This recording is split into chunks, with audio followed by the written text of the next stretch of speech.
Welcome student.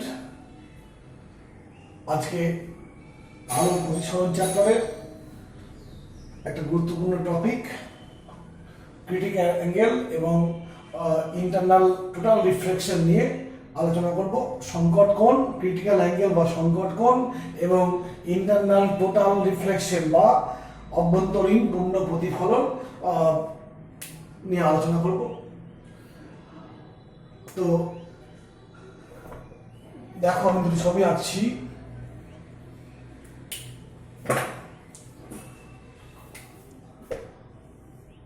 এই মাধ্যমটা হচ্ছে তোমার ঘন মাধ্যম, এটা লঘু মাধ্যম বললাম। আলো লঘু থেকে ঘনে আপতিত হচ্ছে, এটা হচ্ছে সেপারেশন, এটা অবিলম্ব। অতএব ঘন মাধ্যমে প্রবেশ করলে কি হবে? প্রতিসিত রশ্মিটা টুয়ার্ডস নর্মাল হয়ে যাবে, টুয়ার্ডস নর্মাল, অর্থাৎ অবিলম্বের দিকে সরে যাবে। এখানে আই কোণ, এটা আর কোণ, এবং এক্ষেত্রে সব সময় দেখব যে আইটা বড় আরটা ছোট। আলো লঘু মাধ্যম থেকে ঘন মাধ্যমে গেলে পরে প্রতিসিত রশ্মি অবিলম্বের দিকে সরে আসে। যদি এটাকে আমি আরো বাড়াই, এটা বাড়বে একটু, এটা আরো বাড়ে, এটা আর একটু বাড়বে। যদি এটা 89 করি, সরি, যেটা বাদে ম্যাক্সিমাম বাড়িয়ে দিচ্ছি, তবুও আমি যখন রশ্মিটাকে পুরো 89 ডিগ্রি করে পাঠাবো, তখন দেখবো এটা একটু বাড়বে, কখনোই এইখানে আসবে না। আমি এটা বললে বুঝতে পারবে। দেখো, উল্টো হলো না। আমি কি করলাম, এটা হচ্ছে তোমার লঘু মাধ্যম, এটা ঘন মাধ্যম। আলোকে ঘন মাধ্যম থেকে লঘু মাধ্যমের দিকে পাঠাচ্ছি, অর্থাৎ একটা আলো দিয়েছি, আপাতন কোণ একটা আছে, 1 নম্বর রশ্মি। তো সেক্ষেত্রে কি হবে? এরাম চলে যাচ্ছে, আলো ঘন মাধ্যম থেকে লঘু মাধ্যমে যাচ্ছে, আপাতন কোণটা ছোট হয়, প্রতিসরণ কোণটা বড় হয়। তুমি অন্য একটা রশ্মি নাও, আপাতন কোণের বাড়ি একটু, 2 নম্বর রশ্মি নিলাম, এটা আরো বাড়বে। 3 নম্বর রশ্মি নাও আমার একটা, দেখবে এটা আরো বেড়ে গেল। অন্য একটা রশ্মি নাও, এটা নিলাম, দেখবো যে রশ্মিটা এরম চলে যাচ্ছে। কেন? এখানে তোমার কি সবসময় আপাতন কোণটা প্রতিসরণ কোণের থেকে ছোট হয়। প্রথম ক্ষেত্রে লক্ষ্য করে দেখো, এটা আপাতন কোণ, এটা প্রতিসরণ কোণ। আমি এটাকে আরো বাড়িয়েছি, এটা আরো বেড়েছে, এটা আরো বাড়িয়েছি, এটা আরো বেড়েছে, এবং বাড়তে বাড়তে আমি এমন একটা কোণে নিয়ে এসেছি যে প্রতিসৃত রশ্মিটা কি করছে? 2 মাধ্যমের বৃহৎ তল বরাবর চলে যাচ্ছে। প্রতিসৃত রশ্মিটা 2 মাধ্যমের বৃহৎ তল বরাবর চলে যাচ্ছে, অর্থাৎ এই ক্ষেত্রে কি হচ্ছে? আর মানটা কত হচ্ছে? 90। এই অ্যাঙ্গেলটার জন্য, এই 3 নম্বর, এই 4 নম্বর রশ্মির জন্য, এটা 1 নম্বর, 2 নম্বর, 3 নম্বর, এই 4 নম্বর রশ্মির জন্য আর এর মানটা কত হচ্ছে? 90 হচ্ছে। এটা কিন্তু এই ক্ষেত্রে সম্ভব নয়। কেন? এই ক্ষেত্রে তোমার আপাতন কোণের মানটা বড়, প্রতিসরণ কোণের মানটা ছোট। কিন্তু এই ক্ষেত্রে দেখো, আপাতন কোণের মানটা তোমার ছোট, প্রতিসরণ কোণ হচ্ছে। অতএব গণমাধ্যমে আপাতন কোণকে তুমি তোমার আস্তে আস্তে বাড়াবে, দেখবে প্রতিসরণ কোণও বাড়ছে, এবং বাড়তে বাড়তে একটা বিশেষ ক্ষেত্রে পৌঁছে যাবে। একটা বিশেষ কোণে যখন রশ্মিকে আপাতিত করবে, তখন দেখবে তোমার ঘন মাধ্যমে আপাতন কোণটা কত হয়ে গেছে? 90 হয়ে গেছে। তার জন্য এই 4 নম্বর রশ্মি, অর্থাৎ এই 4 নম্বর আপাতন রশ্মির জন্য প্রতিসরণ কোণ হয়ে গেছে কত? 90। এখন তুমি যদি আরো বেশি করে একটা রশ্মিকে তুমি পাঠাও, তাহলে কি হবে? এটা ঢুকে গেছে, এটা ওইদিকে যাবে না, এ তখন এরম হয়ে যাবে।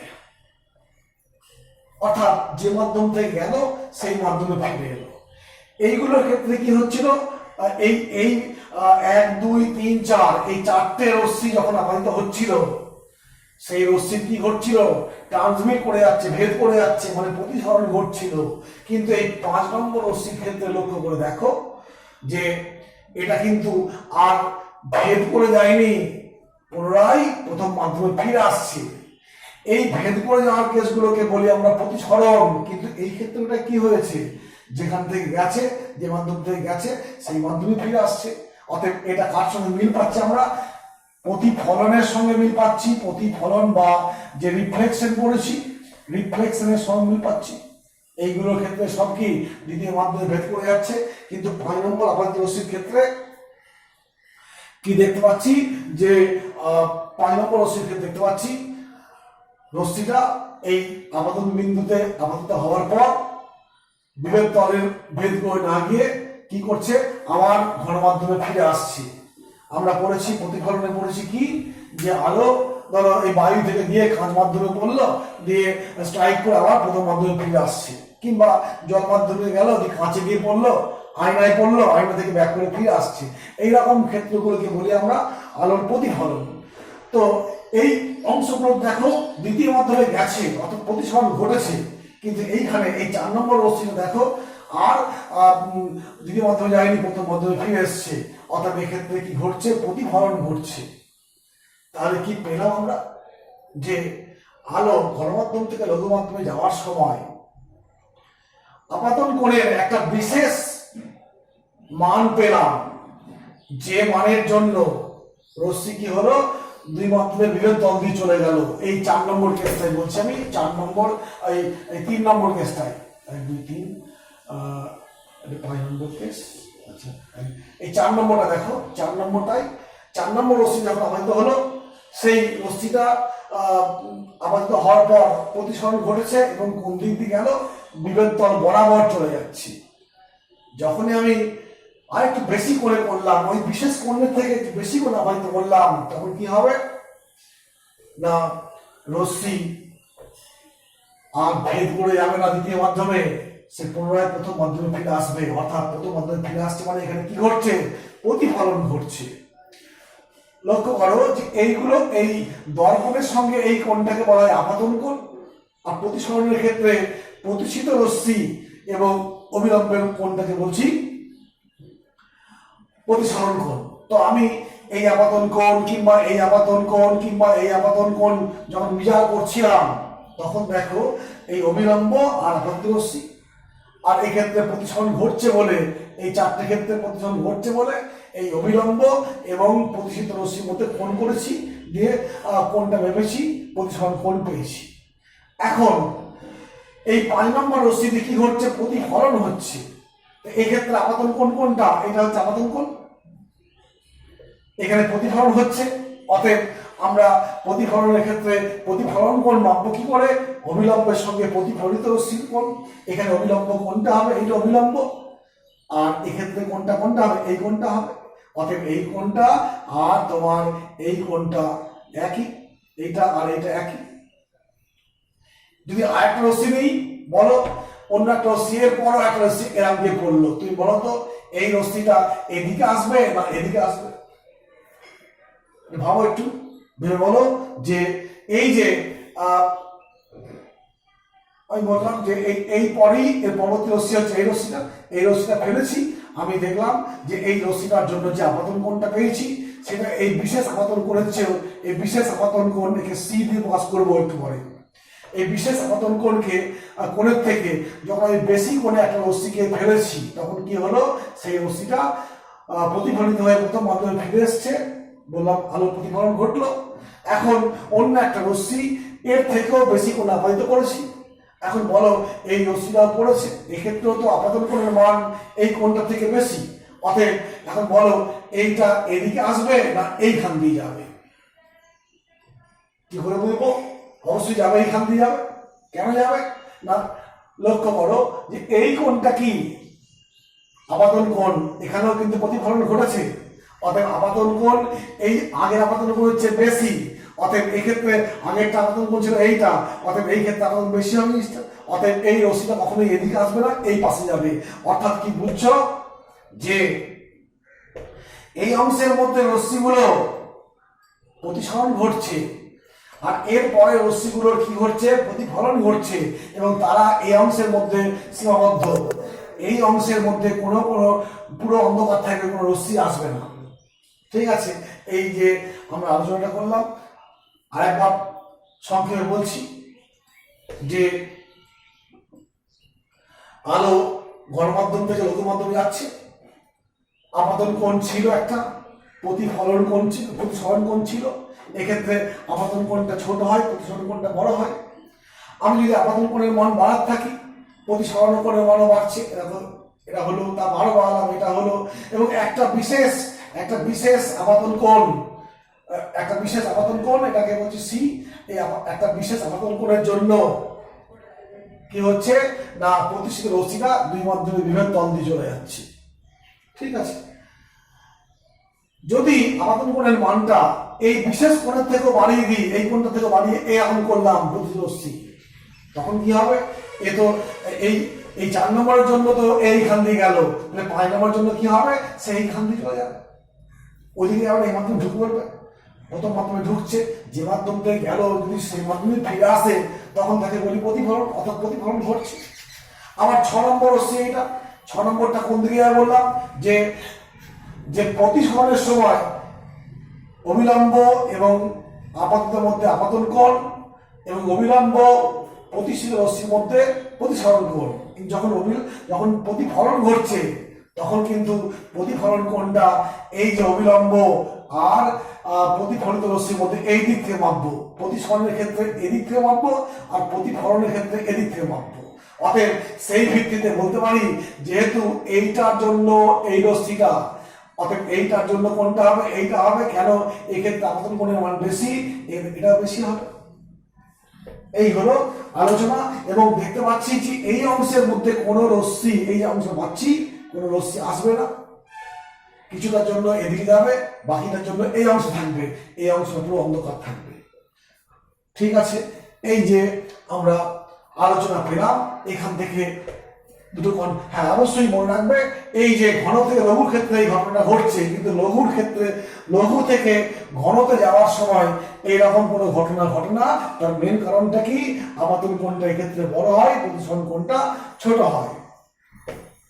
যা, এবার আমরা এই যে আলোচনাগুলো করলাম, এই আলোচনা থেকে একটা জিনিস পাচ্ছি, সেটা হচ্ছে একটা বিশেষ কোণ পাচ্ছি, ঘন মাধ্যমে একটা বিশেষ কোণ পাচ্ছি। মুছেই ফেলি। ঘন মাধ্যমে একটা বিশেষ কোণ পাচ্ছি, যে কোণটার জন্য প্রতিসরিত রশ্মিটা কি হবে? প্রতিসরিত রশ্মিটা বিভেদ তল বরাবর চলে যাবে। এই কোণটাকে বলছি সি। আর এটা কত ডিগ্রি? 90 ডিগ্রি। কি পেলাম? যে ঘন মাধ্যম থেকে লঘু মাধ্যমে আলো প্রতিসরণের সময় ঘন মাধ্যমে একটা বিশেষ আপাতন কোণের জন্য প্রতিসরণ কোণের মানটা কত হয়ে যায়? 90 ডিগ্রি। বা প্রতিসরিত রশ্মিটা সেপারেশন বা দুই মাধ্যমের বিভেদ তল বরাবর চলে যায়, তখন ঘন মাধ্যমের সেই কোণটাকে বলবো কি? সংকট কোণ। কি বলবো? সংকট কোণ। ইংরেজিতে বলা হয় critical angle. Critical angle, critical angle বা সংকট কোণ।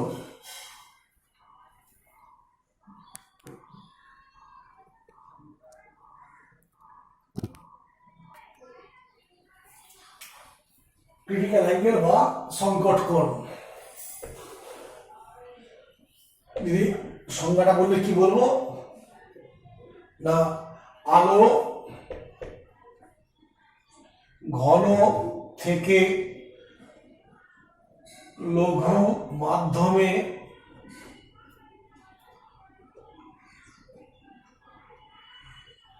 প্রতিসরণের সময় আপাতন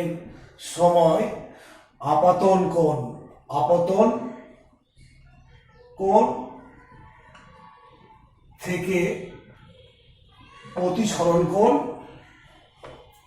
প্রতিসরণ কোণ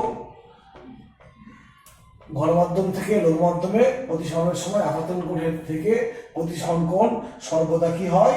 বড় হয়। এবং ঘন মাধ্যমে যে বিশেষ আপাতন কোণের জন্য লঘু মাধ্যমে প্রতিসরণ কোণ 90 ডিগ্রি হয় বা প্রতিসৃত রশ্মি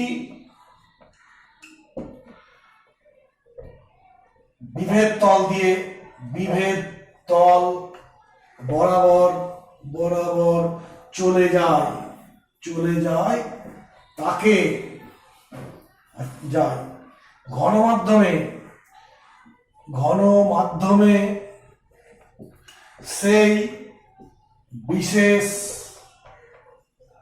আপাতন কোণকে মাধ্যম দ্বয়ের ক্রিটিক্যাল অ্যাঙ্গেল বা সংকট কোণ বলা হয়। আলো ঘনমাধ্যম থেকে লঘু মাধ্যমে প্রতিসরণের সময় আপাতন কোণের থেকে প্রতিসরণ কোণ সর্বদা বড় হয়, সবসময় বড়, দেখালাম।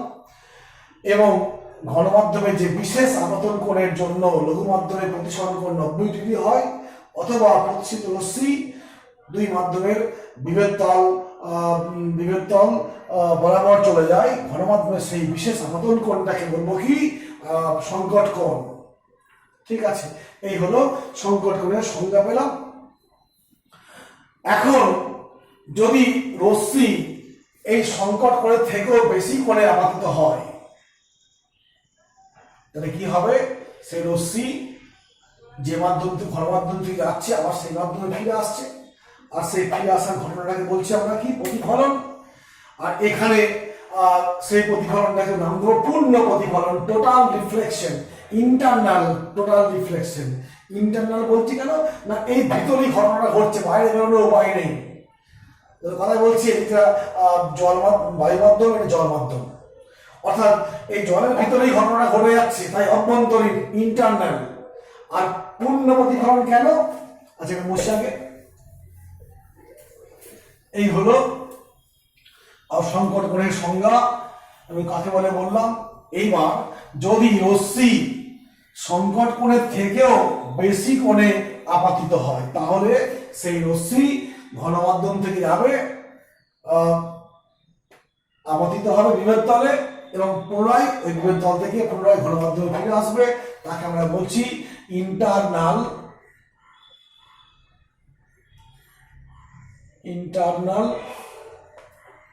টোটাল রিফ্লেকশন বা অভ্যন্তরীণ পূর্ণ প্রতিফলন।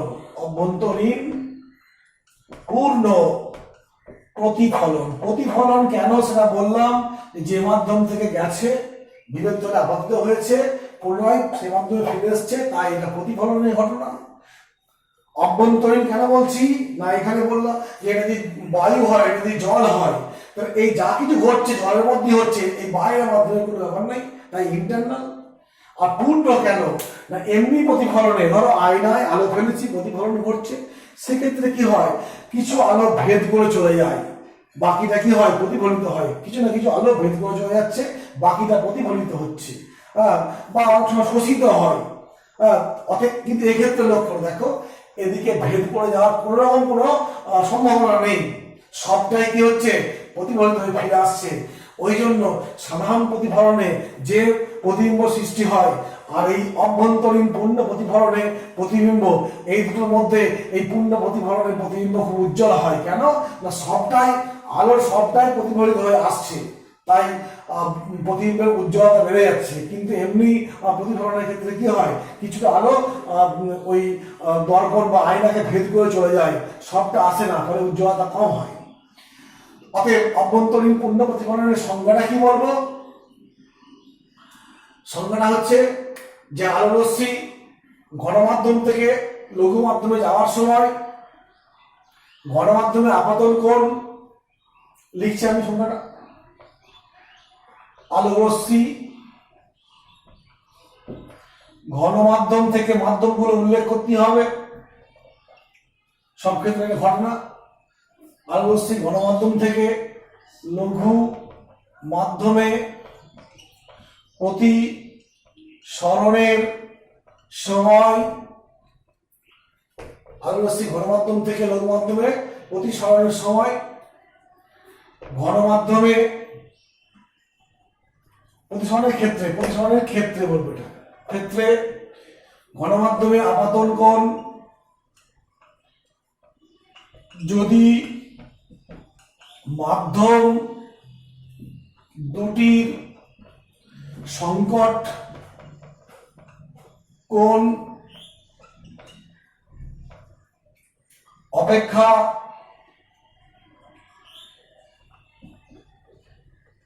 বেশি, ঘনমাধ্যম আপাতন কোণ যদি মাধ্যম দুটির সংকট কোণ অপেক্ষা বেশি করে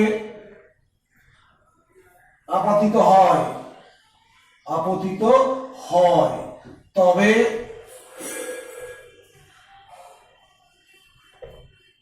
রশ্মিটি বিভেদ তল থেকে অভিমুখ পরিবর্তন করে পুনরায় ঘনমাধ্যমে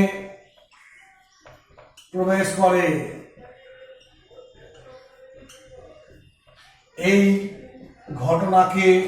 ঘটনাকে অভ্যন্তরীণ পূর্ণ প্রতিফলন বলা হয়। এই হলো অভ্যন্তরীণ পূর্ণ প্রতিফলনের সংজ্ঞা বললাম। হ্যাঁ, মনে রাখবে অবশ্যই এই ঘটনা ঘটতে দুটো শর্ত প্রয়োজন। কি শর্ত? না, শর্ত একটা কি? এক নম্বর কি, আলোকে অবশ্যই ঘনমাধ্যম থেকে লঘু মাধ্যমে যেতে হবে এবং মাধ্যম দুটির বিভেদ তলে আবদ্ধ হতে হবে। কি বললাম? আলোকে অবশ্যই এই অভ্যন্তরীণ পূর্ণ প্রতিফলন ঘটতে হলে দুটো শর্ত প্রয়োজন। এক নম্বর শর্ত হচ্ছে আলোকে অবশ্যই ঘনমাধ্যম থেকে লঘু মাধ্যমে অভিমুখী হয়ে বিভেদ তলে আবদ্ধ হতে হবে। দু নম্বর হচ্ছে ঘনমাধ্যমে আপাতন কোণটা মাধ্যম দুটির সংকট কোণের থেকে বড় হওয়া দরকার। ঠিক আছে, এই হলো অভ্যন্তরীণ পূর্ণ প্রতিফলন। আমরা নেক্সট ক্লাসে এই পূর্ণ প্রতিফলনের প্রয়োগ বাস্তব লাইফে আমাদের যে সমস্ত ঘটনাগুলো দেখতে পাই, এই পূর্ণ প্রতিফলনের ব্যাখ্যা থেকে আমরা সেগুলো ঠিকঠাক বুঝবো এবং এই পূর্ণ প্রতিফলনের ফলে আমাদের টেকনিক্যাল অনেক সুবিধা পাওয়া গেছে, বর্তমানে অনেক কাজে আসে, সেগুলো নিয়ে আলোচনা করবো। আজ এখানেই থাক।